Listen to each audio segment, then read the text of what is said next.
In 1993, a sheriff's cruiser was found idling on the shoulder of a remote logging road in Oregon. Headlights still on, engine running, both front doors open, and in the back seat, a 6-year-old boy fast asleep under a gray department-issued blanket. His name was Ben Hartley. His parents, both law enforcement, were nowhere to be found. Before I go any further, let me know where you're listening from down in the comments and tap that like and subscribe if stories like this ever brushed past your own life. Every click helps pull another forgotten name back into the light. My name's Ben Hartley. I was born in 1987, and I grew up in Tamuk County, a stretch of pine-covered hills and old coastal roads about 2 hours southwest of Portland. My parents were both in uniform. My dad, Michael, was a patrol deputy. My mom, Erin, worked homicide. Folks around town called them Team Hartley, and honestly, that's what it felt like. Stable, reliable. We lived in a ranch-style house off Miller Creek Road, with a porch swing out front and a radio always playing in the kitchen. There was a rhythm to things: badge polish on Sunday nights, pancake Saturdays, church if Dad wasn't on call. And rules, always rules. Seatbelts. Respect your elders. Come inside before the porch light flicks on. I was a quiet kid, but I didn't feel alone. I had their voices always steady, always near. That fall, the fog came early. Not just morning mist, but a thick, slow-moving wall that rolled down off the ridgelines and settled between the trees. If you've never lived out there, it's hard to explain. You can be driving through sunshine, then turn one curve, and it's like the world just hushes. Sound changes. Light flattens. You lose your bearings fast. I remember October being colder than usual. My mom had bought me fire truck pajamas that year, red with little silver ladders on the sleeves. I wore them almost every night, and on the 17th, a Sunday, I had fallen asleep in the back seat of my dad's cruiser, wrapped up in one of those gray blankets they keep for traffic accidents or cold drunks on winter nights. I've tried over the years to remember what led up to it, why I was in the car, what they were responding to. But most of it's gone, just bits and pieces. The smell of my mom's shampoo lingering on the passenger seat. My dad's voice saying, "Don't move, bud, we'll be right back." And just before sleep took me, just before I drifted off, I remember something else. A shape, standing behind the cruiser in the road. Still. Not my mom, not my dad. Just someone. Watching. Then gone. The next time I saw County Road 19, I was 37 years old and gripping the wheel tighter than I should have been. That same coastal fog was spilling through the trees like it always had, crawling low across the gravel shoulder and swallowing the edge of the pines. I hadn't been back here in years, not since I left for college, not since I stopped trying to convince myself it was just a bad memory with sharp corners. The turnout was still there, just wider now from runoff and overgrowth. I didn't park right away. I sat for a minute with the engine running, window down, listening. Somewhere in the distance I could hear the hum of highway tires, maybe a mile off. Closer than that, it was just wind and birds. But there was something else, too. Something quieter. The absence of sound where something should have been.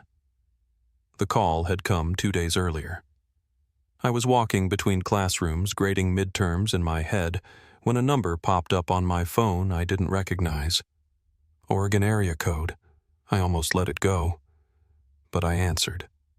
A woman's voice introduced herself, Lieutenant Sarah Canby, Tamuk County Sheriff's Office. She asked if I had a minute to talk about my parents. That was the first time in over a decade someone had said their names out loud in the same breath. Michael and Erin Hartley.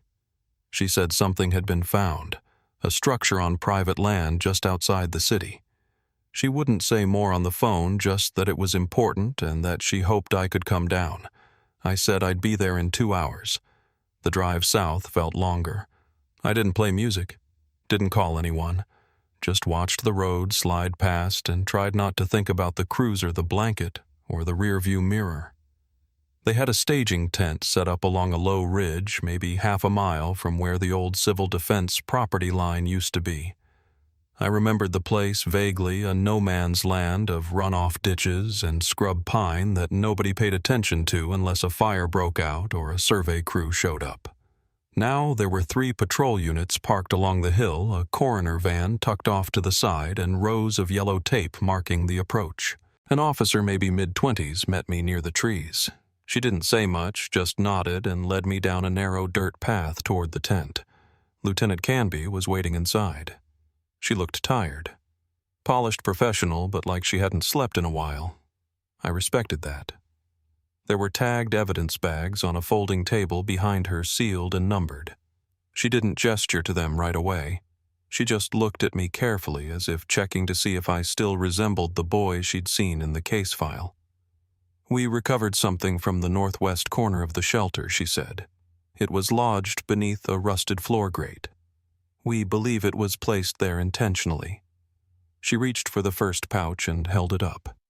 Inside was a badge. My dad's badge. I didn't need to see the number to know it. Sheriff's number 712, silver, tarnished dull, but still readable. My knees almost buckled. I put a hand on the table. "He never took it off," I said. "Not even off duty." She nodded and carefully set it aside. "There's more." The second pouch was smaller, lighter. Inside was a photo, a Polaroid curling at the edges, faded but sharp enough to make the hairs on the back of my neck stand up. It was me, age 6, standing in our kitchen with a birthday cake on the counter and a paper hat sliding sideways off my head. The wallpaper was right. The mismatched plates. The sag in the cabinet door where the hinges always squeaked. It was my 6th birthday. The day before they disappeared. But I had never seen this photo before in my life. It was never developed, Canby said. The film was still inside the camera. I stared at it, fingers pressed against the plastic. "My dad baked that cake in the fire pit because the oven was broken," I said. "Called it cowboy baking. Said he'd never do it again." Canby exchanged a glance with a tech behind her. "There's more," she said gently. "We found signs the shelter was accessed well after it was decommissioned. Soil disturbance. Wrappers dated post-2000. And a journal." I looked up. A journal. She reached into a crate and brought out another evidence bag. This one held a cloth-covered notebook, green with a faded gold stripe down the spine. The kind of thing you'd buy in a campus bookstore. The kind of thing my mom used to write in everyday grocery lists. Case notes, off-the-record sketches of crime scenes she wasn't supposed to bring home. The name printed across the front in blocky black ink was unmistakable. Aaron Hartley.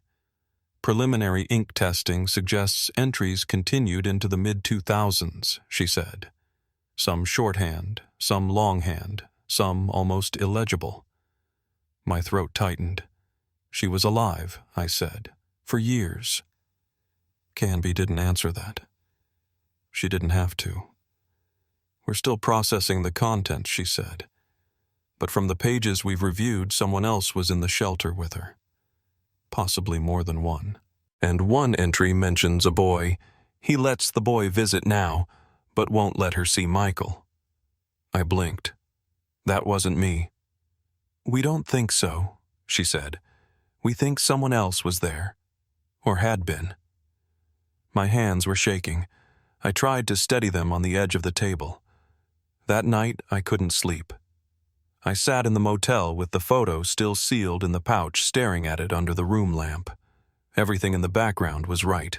The cake, the sagging cupboard, the crack in the counter tile. But this photo had never been in any of our albums. My mom had labeled every one. This wasn't hers. Or maybe it was. Maybe she never got the chance. Around 4 a.m, I remembered something else. The family camera, the old Polaroid, had gone missing the same night they vanished. Gone without a trace. If this picture came from that roll, then someone had kept it. Someone who either entered our house or never left it behind. I was at the shelter by dawn. Canby was already there, flanked by 2 detectives and a tech crouched over a laptop near the generator. I asked to see the journal again, just the cover. She hesitated, then retrieved the bag. I held it through the plastic. I remembered the way my mom used to tap the spine with her pen when she was thinking. I remembered that she kept the notebook in her glove box. I remembered her handwriting. It was hers. Canby said they'd had the most recent entry dated 2007. 14 years, I said quietly. She lived 14 years after that night. Possibly, she said. Possibly less. But someone wrote in that journal long after 1993, and they believed they were Erin Hartley. I looked at her. You think she was held underground? Yes, she said. And we think there may have been others. We stood in silence for a while, just listening to the wind move across the ridge. It was colder now, late October, biting harder than it used to. The kind of cold that settles in your clothes and doesn't leave until spring. I thought about the last thing my dad ever said to me. Don't move. We'll be right back. But maybe they never left. Maybe they never could. And if someone had taken them, if someone had used that bunker for years, then I wasn't the only person who'd grown up in the shadow of what happened.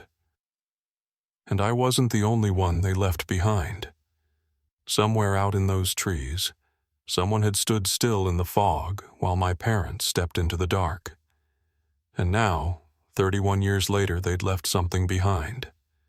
Not just a badge or a photograph, but a question. One that had been waiting this whole time for someone to come back and ask it out loud. They brought me back out to the site around mid-morning the day after we found the badge and the photo. The fog had lifted some, but the air still carried that same stillness I remembered from when I was a boy, like sound didn't travel quite the same in those trees. I stood at the edge of the turnout where the cruiser had once been the gravel shoulder, now half covered in dried brush and thin clumps of grass. It looked like nothing, just a patch of old county road people sped past without thinking.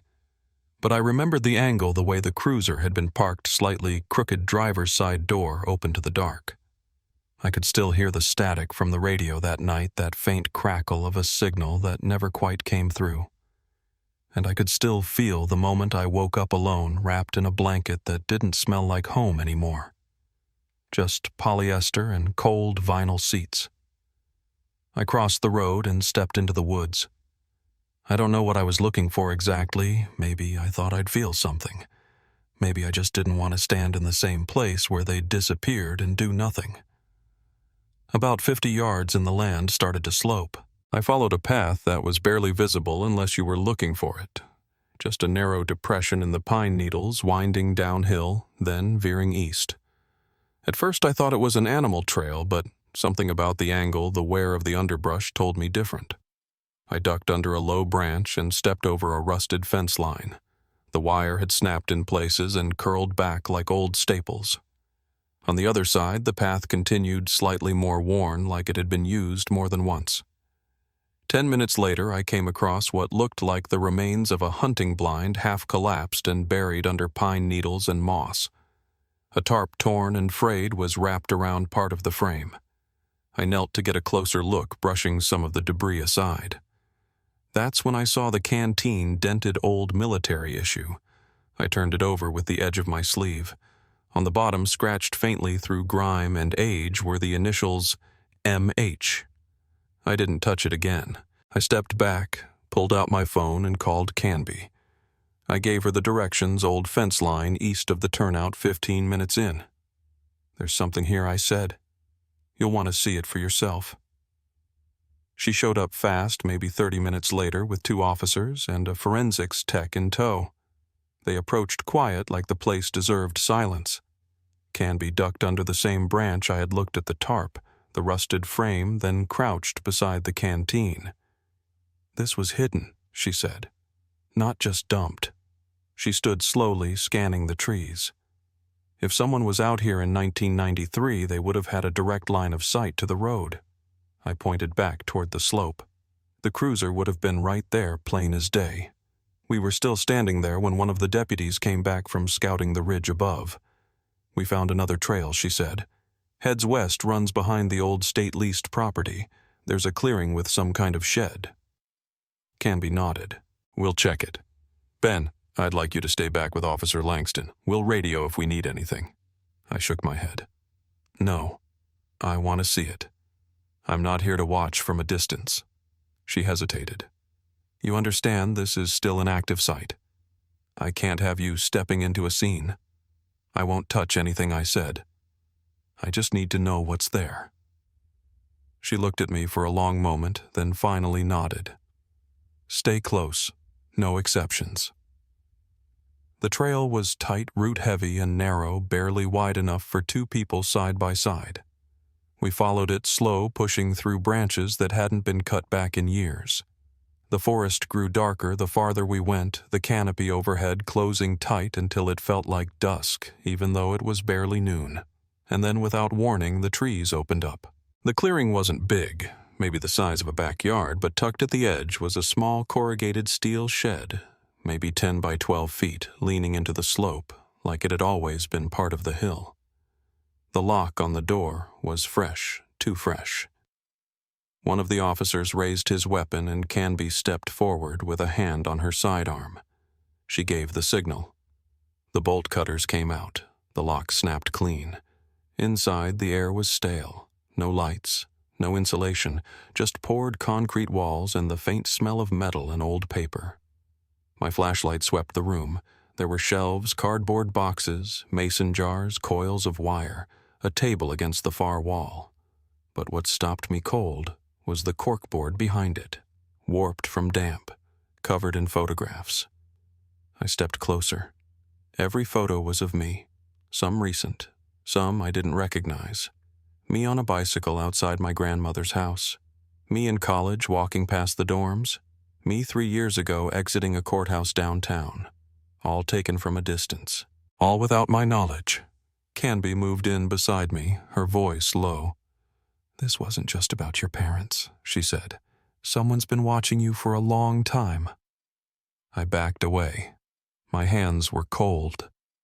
I didn't know what to say. Then I saw something else. Tucked on the shelf, half buried behind a row of film canisters, was a leather-bound photo album. I picked it up carefully, gloves on.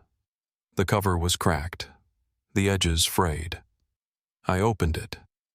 Inside were photos from the early 90s, my 6th birthday, the same cake from the Polaroid, the same paper hats. But then there were others. A girl I didn't recognize standing beside my mother in what looked like a basement. A narrow cot in the corner. A man's shadow just out of frame. More pages. More children. Kids I'd never seen before. At the back of the album, taped inside the cover, was a note, written in a child's hand. "The man in the mask says we're not allowed to leave yet. But one day Mommy said the door will open." I closed the book slowly. My father's badge, my mother's journal, a room of photographs I was never meant to see. It wasn't just surveillance. It wasn't just memory. It was something else, something living beneath all of it. We rode back in silence. Canby called in the feds that afternoon. The shed, the journal, the album. There was too much now. Too many pieces pointing toward something none of us could yet name. I sat in the conference room that night, blinds drawn, the photo of my 6th birthday still on the table in front of me. I hadn't moved it since morning. Couldn't. Somewhere out there, someone had taken that photo and kept it safe. And now, 31 years later, they were still watching. Back at the station, they gave me a quiet room to sit in while the feds took over the shed. I didn't ask to stay. I didn't ask to leave either. I just sat with my hands flat on the table, the photo album closed beside me, and the badge still sealed in its pouch. Canby checked in twice. The first time she just nodded. The second, she let me know a federal task force was being assigned and the site had officially been reclassified. "It's bigger than we thought," she said. I didn't answer. I already knew. That night I stayed in town, not at the motel, but parked across from the house I'd grown up in. A new family lived there now, a couple maybe mid-40s with a kid in middle school. The porch light was still the same one my dad had installed the summer I turned 5. I watched it blink once, then settle back into a steady glow. I didn't knock. I didn't need to go inside. The part of me that belonged there had gone quiet a long time ago. I ended up back at the site the next morning, walking alone through the same path past the blind and the rusted canteen. I traced the route from memory, from instinct, until the trees gave way to the clearing. The shed had been taped off again. A different vehicle was parked nearby, black SUV tinted windows, federal plates. I didn't get close. I didn't need to. Instead, I circled the perimeter, let my eyes adjust to what the space might have looked like at night. The angle of the trees, the breaks in the canopy, the way the slope pulled everything inward toward the center.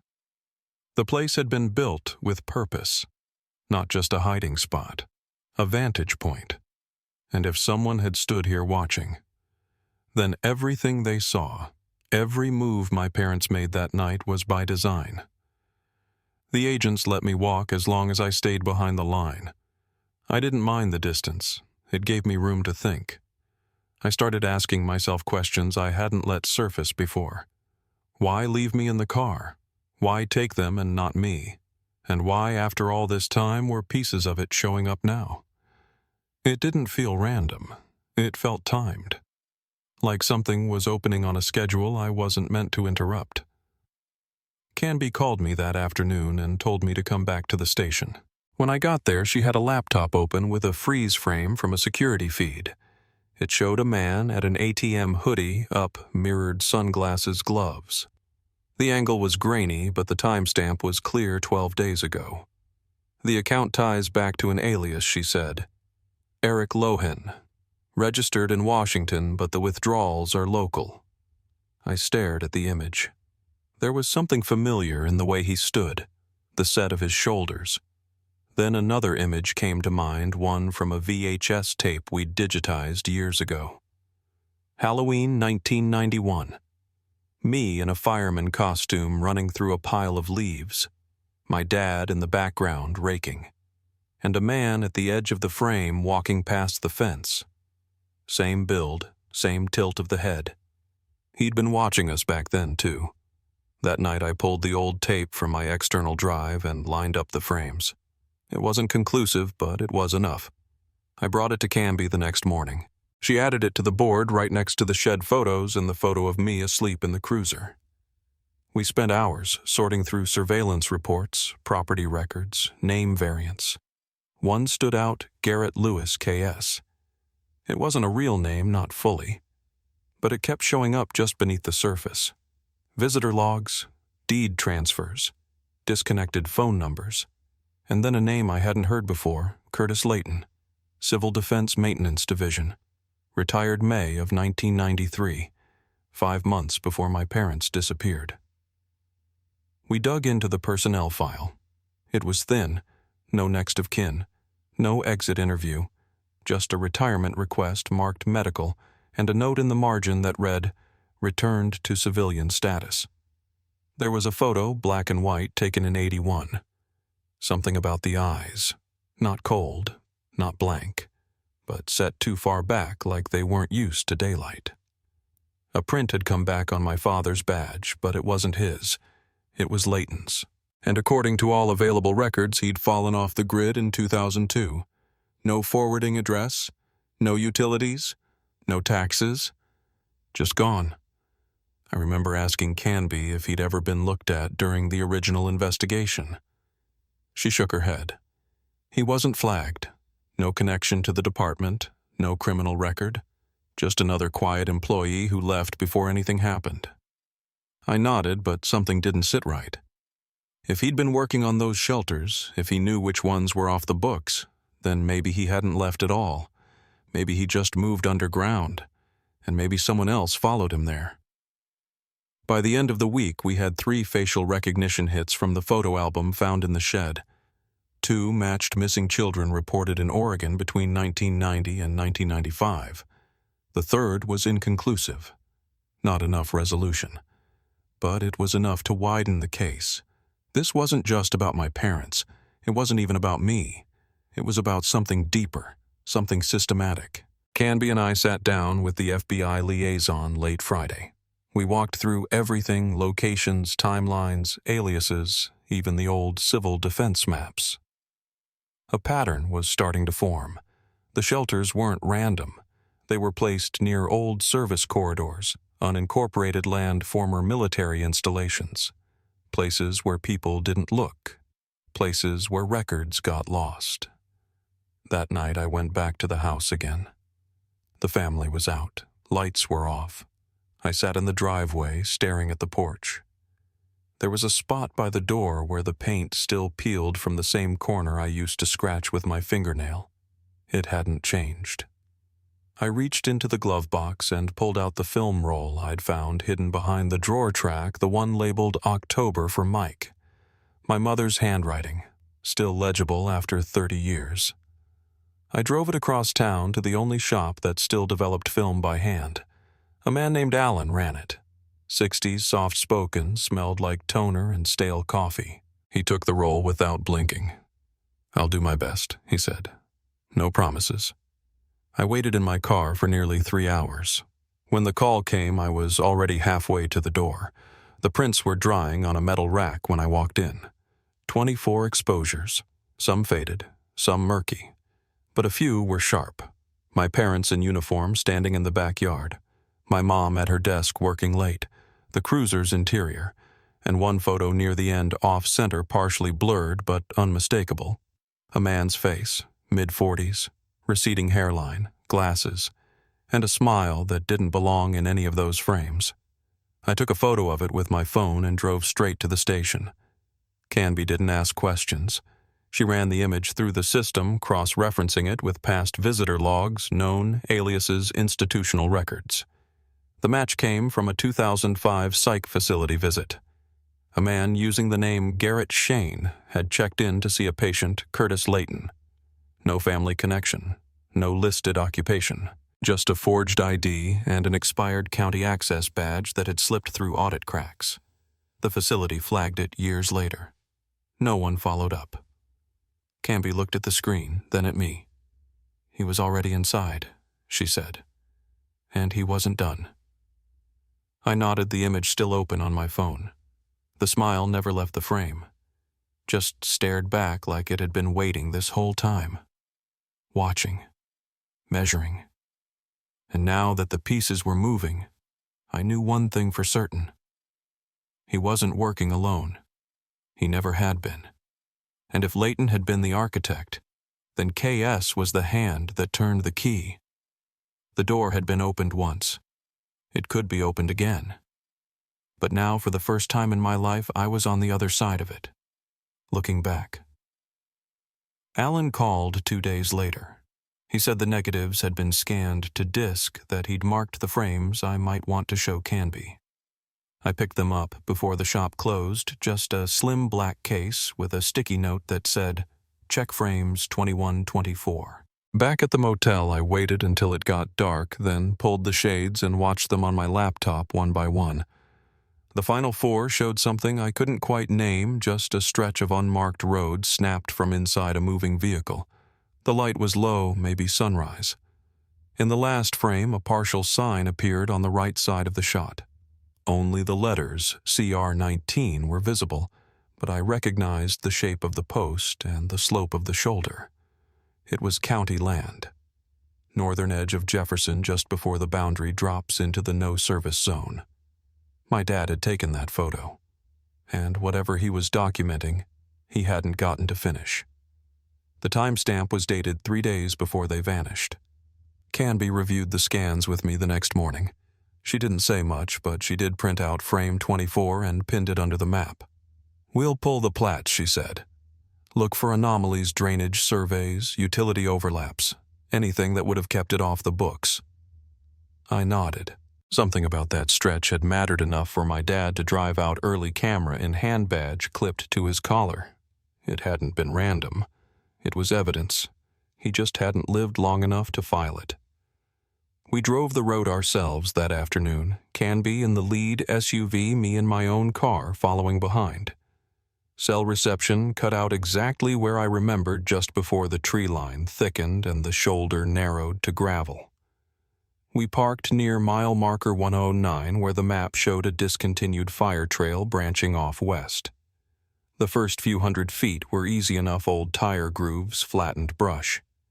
Then it dipped into a low channel and the road all but disappeared. Canby radioed back to confirm this wasn't on any county map post-1990. I told her to keep going. The path opened into a clearing maybe the size of a football field. It didn't look like much, just dirt weeds, scattered rocks, but the ground had been packed flat and even. Too even. No tire ruts, no wildlife tracks. Oh, just a clean basin. We spread out pacing the perimeter. About 15 yards from the western edge, I found a rusted steel ring embedded in the ground. It was flush with the surface deliberately concealed. Canby called for ground-penetrating radar before either of us touched it.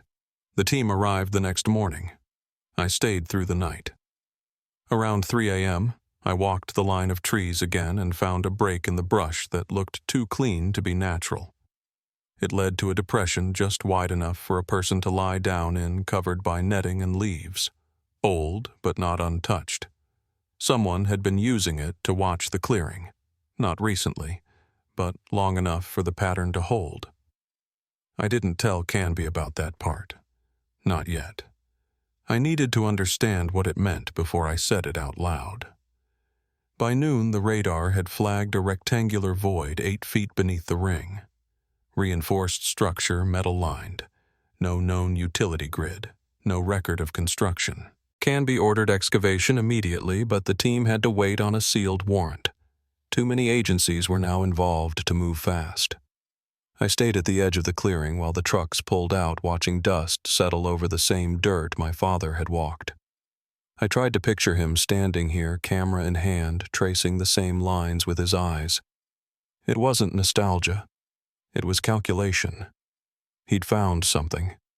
He'd left clues, and someone else had known he found it. That evening, I dug back into the personnel records from the old Civil Defense Maintenance Division. I wasn't looking for Curtis Layton this time. I was looking for anyone who worked under him. One name stood out, Henry Colburn, site manager. Records showed he'd been on disability leave in late '92, then removed from the roster entirely in March of '93, the same window Layton filed for retirement. Colburn had been living under the radar since then. Not dead, just quiet. I ran a trace on his last known address, small property in Owsley County, Kentucky. I called the sheriff's office there. No recent activity, no open files, but the deputy who answered said something strange. We had a man come through last winter asking about him. Claimed to be Colburn's nephew but wouldn't leave a name. Wore a jacket with no insignia. Said he was checking on a family cabin. Gave me the creeps, to be honest. I got the dash cam footage from that visit. It didn't show much, just the man stepping out of an SUV with blacked-out plates. But the walk, the posture, it matched the figure from the ATM footage.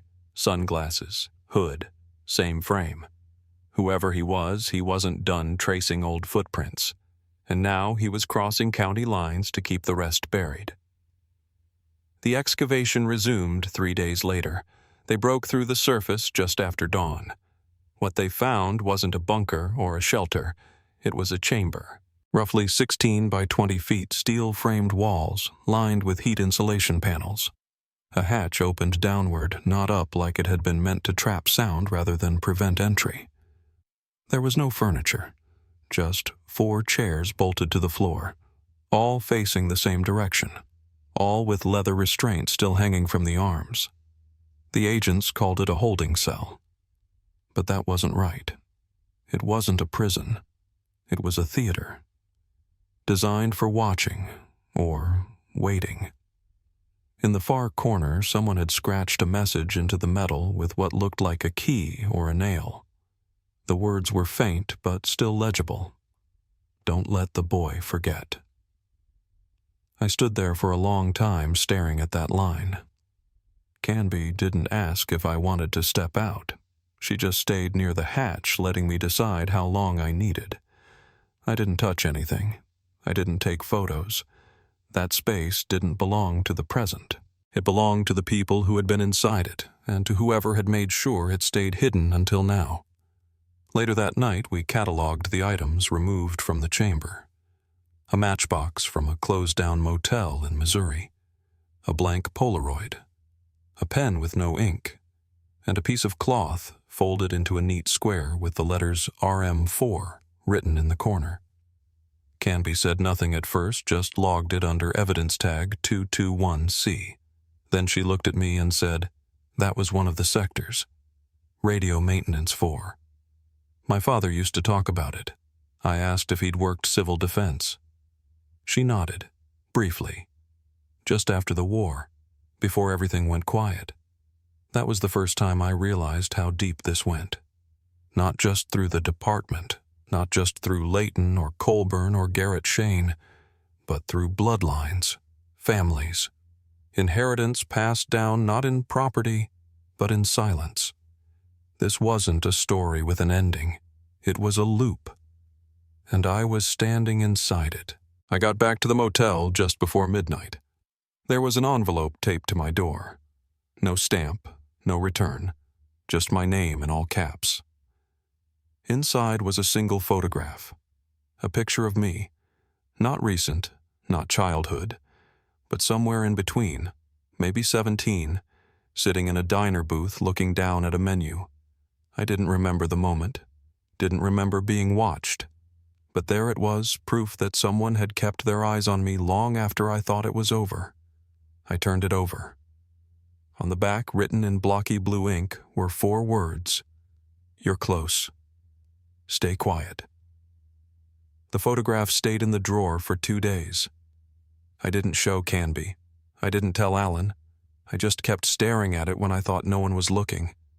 It wasn't the image that got to me or even the message on the back. It was the feeling that someone had gotten that close without leaving a trace, that they'd watched me long enough to know the exact moment to capture and the exact year to choose. A version of me I'd forgotten, preserved by someone who hadn't. When I finally ran the photo through metadata analysis, there was nothing. No geotag, no camera signature, no film grain.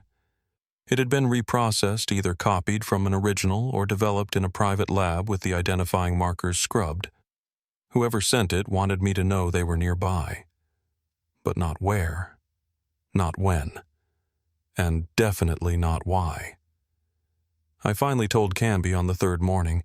She didn't flinch when I laid the photo down, just studied it quietly, then asked if I'd received anything else. I shook my head. She slid the photo into an evidence sleeve and said, "We're getting close enough to make them nervous."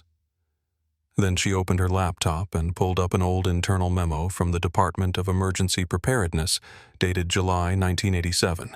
It referenced a temporary reassignment of a communications relay team to Sector RM4. No names, just call signs. But one of them matched the code etched into the cloth we'd found in the chamber. That sector wasn't listed on any of the regional deployment maps. It was a ghost district stood up for a purpose and then dissolved before anyone could ask what it was used for. The memo had been partially redacted by the time Canby got her hands on it. The only legible phrase in the clearance section read, "Shelter use protocol suspended indefinitely. Assets to remain under silent observation." We both knew what that meant. Whatever had happened down there wasn't part of a plan that failed. It was a plan that ran its course and then got buried. That night I drove east across county lines to an address pulled from one of the auxiliary training rosters linked to RM4. It belonged to a woman named Audrey Channing, now in her 80s, listed as a systems tech in the late 80s but never promoted. No pension records, no retirement filing, just a final payroll entry marked inactive. I knocked twice on the storm door before I realized she was already standing behind the glass watching me. She didn't ask who I was, just opened the door halfway and said, "They always send someone younger the second time." I told her I wasn't with the department, that I was trying to understand what my father had uncovered. Her expression didn't change, but she stepped aside and let me in. The house was quiet. Everything smelled like cedar and dust. She didn't offer me a seat, just walked straight to a roll-top desk and opened a drawer. Inside was a small stack of index cards, each yellowed at the edges with typed lines and initials in the corners.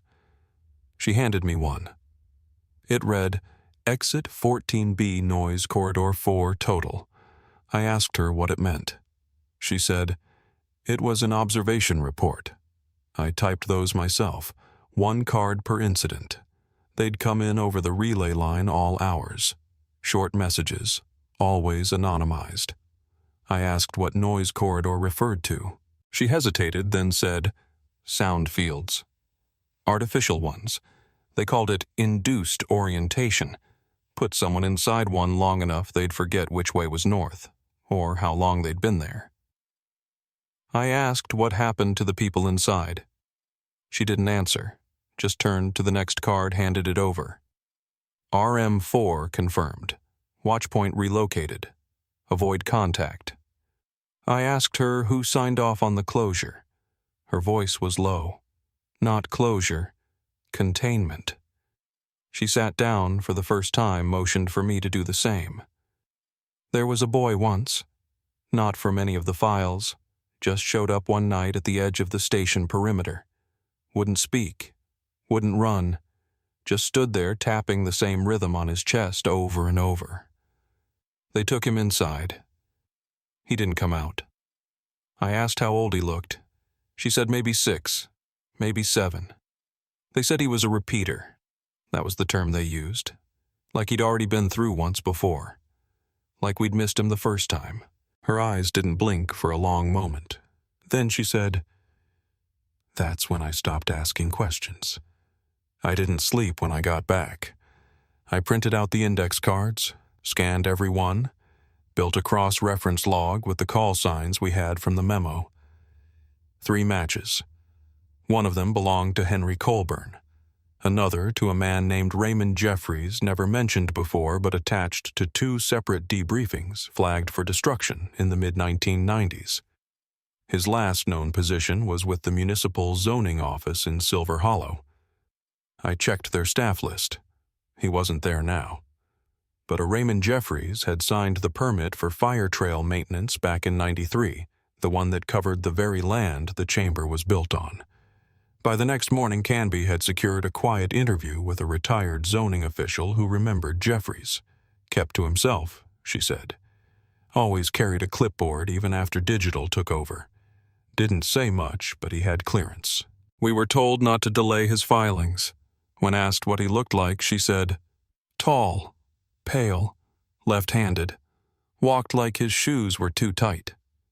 I froze when she said that, because that matched the ATM footage, and it matched the man from the dash cam in Owsley County. If it was Jeffries, he hadn't retired. He'd just stepped back into the shadows and kept his roots clean. That evening, I received a voicemail from an unknown number. No voice. Just an old radio jingle, low, grainy, almost buried under static. But I knew it instantly. It was the same tune that used to play on the civil defense frequency during test drills. I hadn't heard it since I was a child, sitting beside my father in the dispatch room, waiting for the all-clear. It played for 13 seconds, then cut out. No other message. No way to trace the call. Just that same music from the same era coming through again like a buried line had been tapped. I walked out to the clearing at first light, alone. No escort, no notice to Canby. I needed to stand there without anyone watching. I brought the photo with me, the one someone had left at my door. I buried it beneath a rock at the edge of the chamber. A quiet marker, not a surrender. Not yet. Just a signal. That I understood what they were doing, that I was still here. As I stood up, something caught the corner of my eye, a piece of yellow tape half buried in dirt. It hadn't been there before. I brushed it clean. It was part of a larger strip frayed at the edges with 2 initials printed faintly in red ink, RJ. A tag, or a warning, Or maybe just a mistake someone had meant to hide. I left it there. I didn't take it in. I wanted them to know I'd seen it and that I wouldn't be leaving quietly. The tag was still there the next morning. I went out before sunrise, parked down by the service road, and walked in through the north side so I could approach from a different angle. The clearing was dead quiet.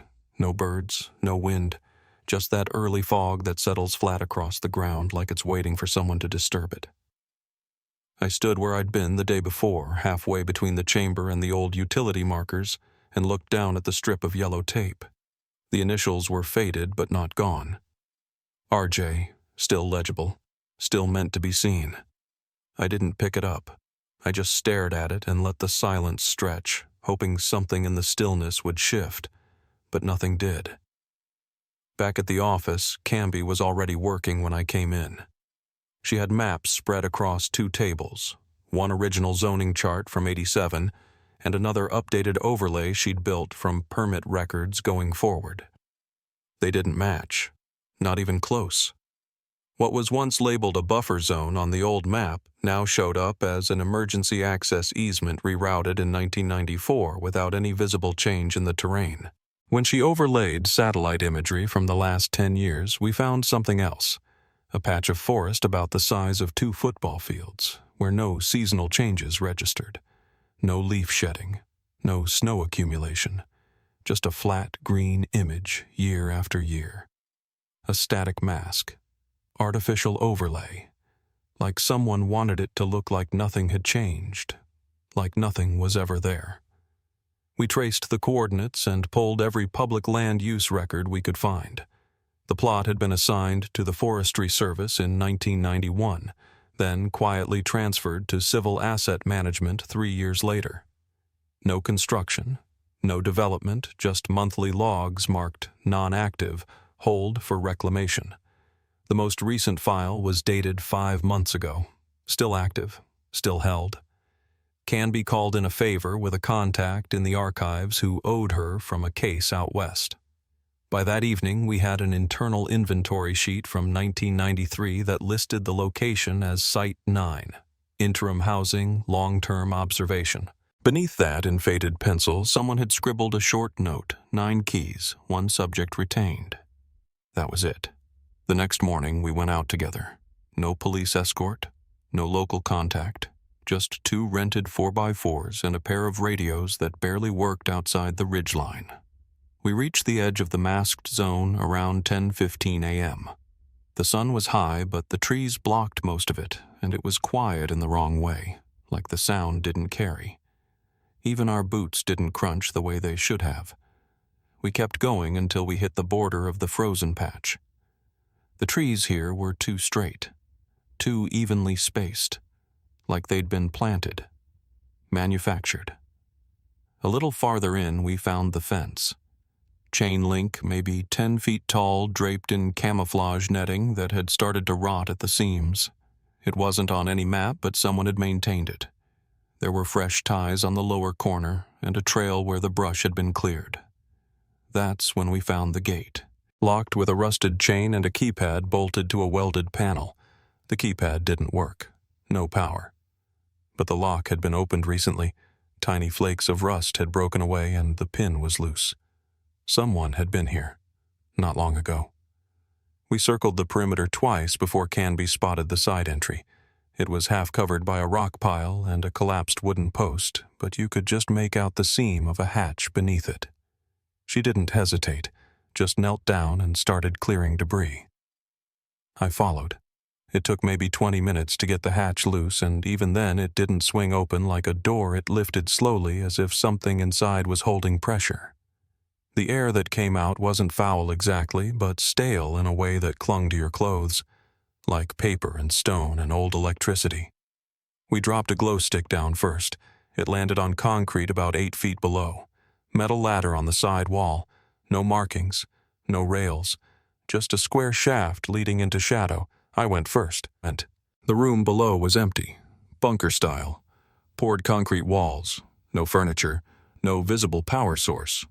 But the walls were marked, not graffiti measured marks almost like calendar slashes. Dozens of them, some single lines, Others grouped into fives. The far wall had a handprint in what looked like red clay. Next to it was a line of numbers, 2806-13. Canby wrote it down. She didn't speak. I watched her as she paced the room, taking everything in without asking questions. Then she stopped in the far corner and tapped her boot against something hollow. We cleared the dust and found a steel panel bolted into the floor. No handle, just a slot narrow maybe for a key card. I remembered the line on the inventory sheet, 9 keys. I asked her what she thought was down there. She didn't answer, just said, "We're not equipped to force it." We backed out slowly, sealed the hatch behind us, and marked the trees with biodegradable chalk. No GPS signal in that area. No way to pinpoint the site without visuals, but I kept the coordinates based on our path in. We didn't tell anyone else, not right away. We needed time. Time to cross-reference the markings. Time to check the date on the wall. June 28th, 2013. It wasn't a holiday. Wasn't tied to any known event. But something about it stayed with me. That night I pulled my father's old service calendar from the archives. He used to write down everything: calls, deployments, shift changes. The date matched a note scrawled in the margins. Silent return, 3:12 a.m. No contact, no explanation, no further detail. Just that line circled in pencil and never mentioned again. I ran the phrase "silent return" through the archive logs. It only showed up in one other place, an emergency memo from 1986, tagged under RM4 Silent Return Protocol. Subject recovered no memory, retain under observation. That's when it hit me. Whatever was being monitored out here didn't just disappear.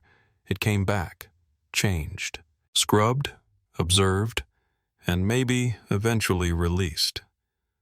We were still piecing that together when Canby got the call. A forestry worker out near the edge of County Road 52 had reported a man walking alone through the brush, no ID, no gear, no shoes. The man didn't speak, just tapped a steady rhythm against his chest over and over. One of the same rhythms Audrey Channing had described. The patrol picked him up. He was taken to County General, then transferred to a state hospital under observational hold. The intake notes read, estimated age early 30s, physical condition stable, behavior repetitive, motor action, minimal verbal engagement, name unknown. Canby asked if I wanted to go see him. I said no, not yet. I wanted to be sure. Instead, I drove back out to the fence line, stood at the hatch again, and this time I placed my hand on the metal and listened, just for a moment, long enough to feel, not hear, but feel a low humming underneath the concrete, like something far below was still running, still waiting, or maybe still watching. I didn't open it again. I just stood there listening until the wind shifted and the trees stopped moving. The man at the hospital never gave a name, not even when they tried to coax one out of him gently, first with soft questions, then with old photographs, and eventually with music from the wrong decade. None of it stuck. He wouldn't speak, wouldn't write, wouldn't nod or shake his head. He only tapped that rhythm 4 beats, pause, then 3 over and over like a looped recording trying to surface through a damaged speaker. When I finally went in, I expected something worse. But he looked ordinary. Gaunt, yes. Mismatched in his clothes.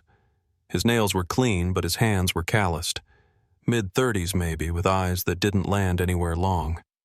The only unusual thing was the way he'd blink twice, then pause, then once, like he was sinking to something else.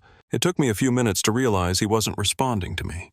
He was listening, for something I couldn't hear. Canby stayed in the hallway watching through the glass. I just sat beside him. I told him my name. Told him I wasn't there to hurt him or ask anything he didn't want to give.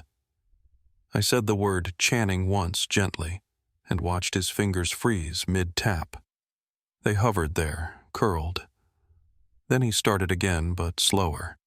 Off rhythm. Something had cracked open even if it was small. I waited until the nurse came in to adjust his meds, and while she was working, he turned to me just slightly and tapped once against the frame of the bed. Not his usual rhythm, just a single tap. Then he mouthed something, barely moving his lips. I leaned in, but the nurse stepped between us too quickly, and the moment broke. I tried to get him to repeat it. He didn't. Later that night, I played the security footage back. The hallway camera caught the angle. I watched the moment frame by frame until I saw his lips moving. Not much, but enough to isolate.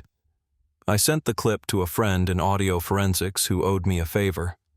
The best he could pull was 2 syllables Nell, or Mel. Hard to say.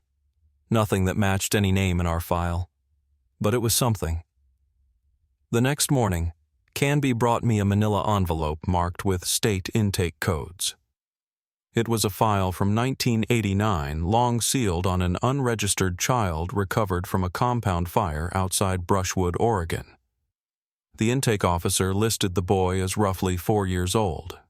No name, no guardian. Only note, responsive to the sound of water. Rhythmic behavior suggests audio imprinting. Recommend auditory monitoring. I asked if the birth date matched the man in the hospital. It didn't. Not exactly. But the age range was right. The region was right.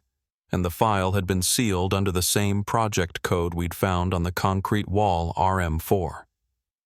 We drove back to the hatch that afternoon. This time we brought a locksmith and a state observer.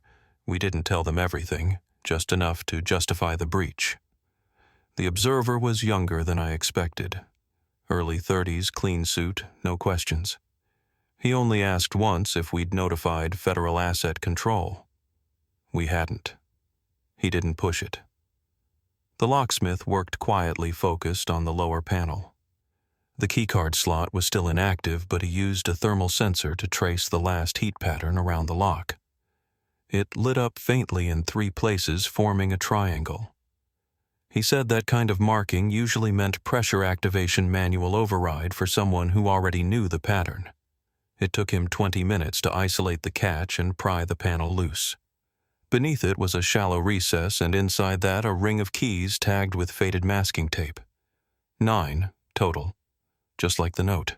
Only 1 was newer. Shiny brass, marked with a number 6. The observer didn't speak the entire time. He just took photos, logged the coordinates, and sent a single message from a satellite phone we hadn't seen him bring in.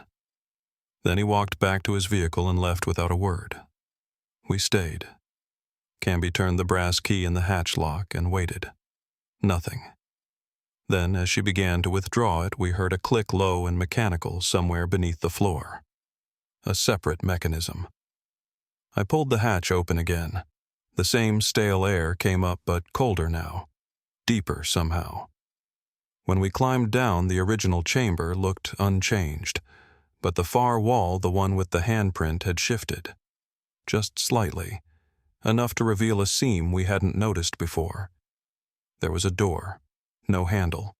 Just pressure indentations on the sides. We each pressed one. The lock disengaged. Inside was a corridor.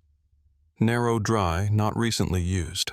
It sloped downward for maybe 40 feet, ending in a heavy steel door with a fingerprint panel. We didn't try to open it. Not then. We marked the layout, recorded what we could, and climbed back out. When we returned to town, the hospital had a message waiting. The man who still hadn't spoken had disappeared. No camera footage, no visitors signed in. Just a blank tape between 2:04 and 2:17 a.m. and an orderly who swore he'd just stepped out to make a call. The bed was empty. The window still locked. No trace. But on the corner of the mattress, someone had left a folded sheet of hospital notepaper. No writing. Just a fingerprint in dried blood. When we ran it, it came back inconclusive. Partial match to an old military database flagged under redaction code 73A. We were told politely to close the file, that it had moved beyond local jurisdiction. Canby was reassigned to a different case within the week. My clearance was revoked. Quietly, without comment. But a month later, I received a package at my home address, no return label. Inside was a field report dated 1992 from a classified behavioral study conducted on children recovered from what they called nonlinear environments. One line had been highlighted: reintroduction into public systems carries risk of recursive imprinting. Recommend site containment and memory suppression protocols. Beneath that, in handwriting I didn't recognize, was a short phrase: they don't forget. They just remember differently. That night I didn't sleep.